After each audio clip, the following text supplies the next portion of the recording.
A Bíblia Nossa de Cada Dia está começando agora e nós vamos meditar em Cântico dos Cânticos, capítulo 6. E esse capítulo é capítulo de reconciliação, ok? Nós vamos ver as mulheres de Jerusalém falando com a amada respondendo e reafirmando o seu amor, e o amado, então, cortejando a sua querida e tudo ficando bem nesses 13 versículos que compõem o capítulo 6. Vamos começar? Verso 1. As mulheres de Jerusalém dizem: Para onde foi o seu amado, ó mais linda das mulheres? Diga-nos para onde foi o seu amado e o procuraremos com você. Então, mais uma vez, as mulheres de Jerusalém, né, dentro dessa poesia de amor, estão fazendo uma pergunta. Se fosse para parafrasear, a pergunta é: para onde ele foi? E o verso 2 e verso 3 vai mostrar a amada respondendo a elas. Ela diz: O meu amado desceu ao seu jardim, aos canteiros de especiarias, para descansar e colher lírios. E aqui o verso 2 nos mostra que ela já sabe para onde ele foi, né? Em contraste com o que nós vemos no capítulo 5, em que ela sai para procurá-lo e não o encontra, agora ela já sabe onde ele está. Né? E aí no verso 3, ela reafirma o seu compromisso, que é um versículo muito semelhante ao capítulo 2, verso 16. Ela vai dizer no verso 3: Eu sou do meu amado e o meu amado é meu. Ele descansa entre os lírios. E aí aparece a figura do amado, reafirmando, elogiando, né? Tudo de novo a sua amada. Ele vai dizer no verso 4: Minha querida, você é linda como Tirza. Tirza é uma cidade de Samaria. Olha só, né? Imagina se alguém falar assim: você é linda igual os lençóis maranhenses. Ó, você, o que mais? Você é bonita igual a cidade de Campinas. Ó, olha só, você brilha igual Dubai, né?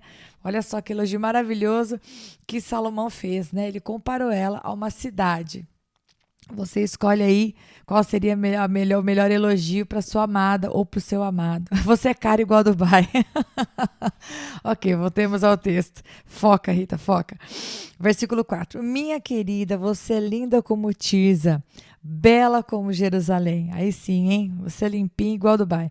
Admirável como o exército e suas bandeiras. Eu tô brincando para descontrair com você, mas o versículo 4 nada mais é do que Salomão valorizando ela e realmente elogiando ela, tomando como padrão Tirza, Jerusalém, um exército, né? Símbolo de força, de santidade, de beleza, né? Cidade do grande Deus. Verso 5. Desvie de mim os seus olhos, pois eles me perturbam. Pausa aqui. Quando eu li a palavra perturbam na tradução da NVI, a primeira coisa que eu fiz foi correr lá na revista atualizada para ver se a tradução era a mesma. E sim, na revista atualizada, a palavra que aparece é perturba. Só que para nós, na língua portuguesa, a ideia de perturbar é um negócio que incomoda no sentido ruim, né? Não sei se para você, se eu digo que uma coisa me perturba, eu estou querendo dizer que ela me tira a paz.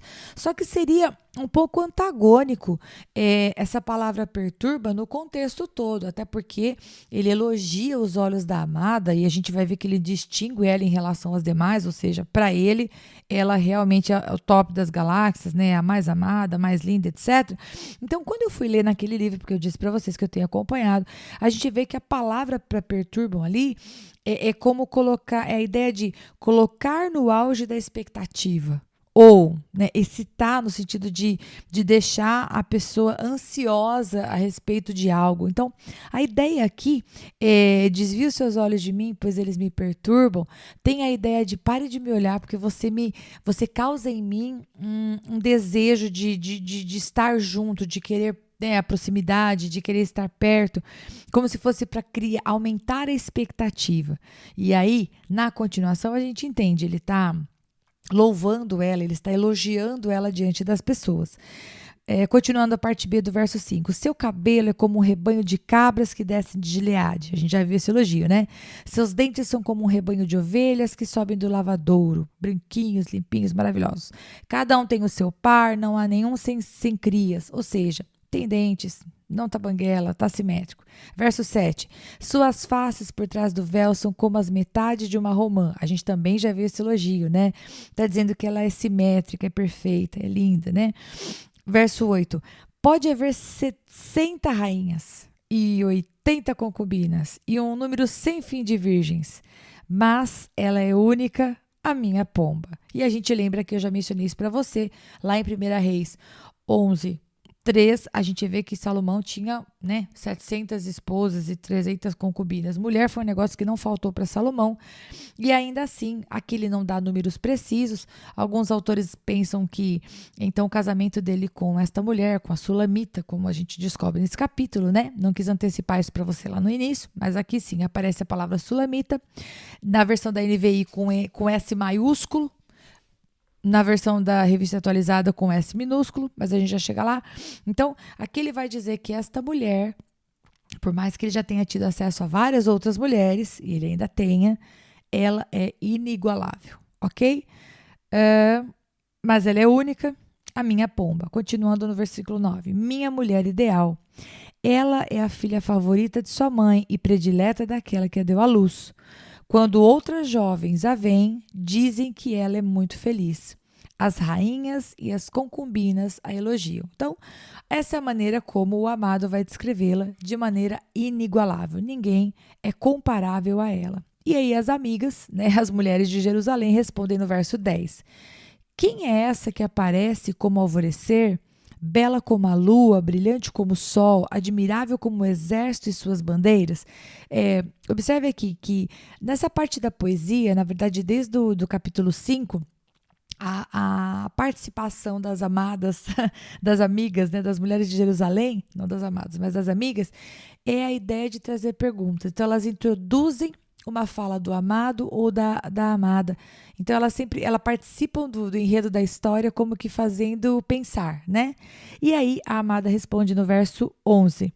Desci ao bosque das nogueiras. Nogueira é a árvore que produz a noz, Desci ao bosque das nogueiras para ver os renovos no vale, para ver se as videiras tinham brotado e se as romãs estavam em flor.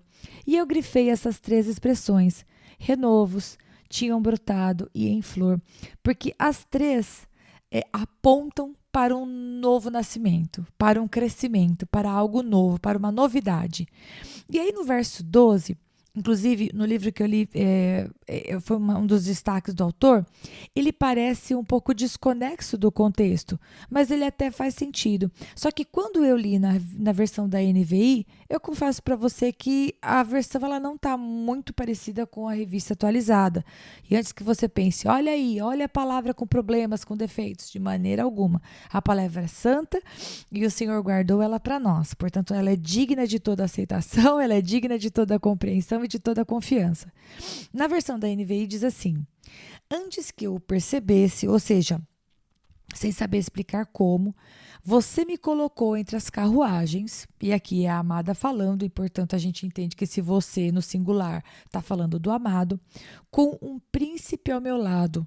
Esse príncipe pode dar para a gente uma ideia ruim de que é uma outra pessoa, mas eu duvido que eu duvido que o amado dela faria isso de colocá-la junto com outro homem.